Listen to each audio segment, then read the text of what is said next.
Hello বিয়াস, আসসালামু আলাইকুম। শুভ সন্ধ্যা। চলে আসলাম একটু বয়েজে। কেমন আছেন আপনারা? ভালো আছেন তো? আমি আপনাদের দোয়া আল্লাহ রহমতে ভালো আছি। তবে একটু মন খারাপ। আমরা নারী, মন তো খারাপ হবেই, এটাই বাস্তব। সকালে ঘুম থেকে উঠে স্বামী সন্তান সংসারের পিছনে রাত 12টা পর্যন্ত ছোটাছুটি করি। তারপরও 19 থেকে 20 হলেই মুখের দিকে তাকানো যায় না। অনেক অবহেলা, অনেক অসম্মান, লাঞ্ছিত নিয়েও পড়ে থাকতে হয়। কি করব ভাই, যাওয়ার তো জায়গা নাই। বাবার বাড়িতে 17-18 বছর থাকার পরে সে বাড়িতে এখন বিয়ের পরে গেলে মনে হয় যে বাবার বাড়ি। আর স্বামীর বাড়িতে আসলে বলে স্বামীর বাড়ি, অমুকের বউ, অমুকের ছেলের বউ। আর যখন বৃদ্ধ হব তখন বলবে ছেলের বাড়ি।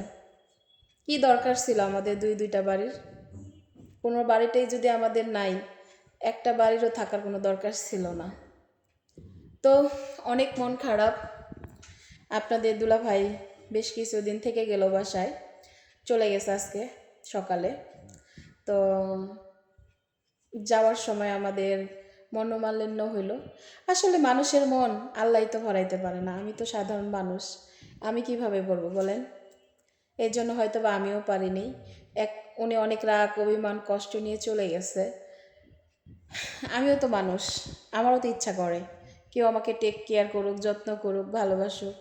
আসলে কি, স্বামীর মনের মতো না হলে সংসার জীবনে কোনো মজাই নেই, আনন্দই নেই। এটাই সবচেয়ে বেশি। ওই যে বলে না, না হইলাম ভাগ্যবতী, না হইলাম রূপবতী, হইলাম শুধু, কি বলবো, এই হয়েছে আমাদের জীবন।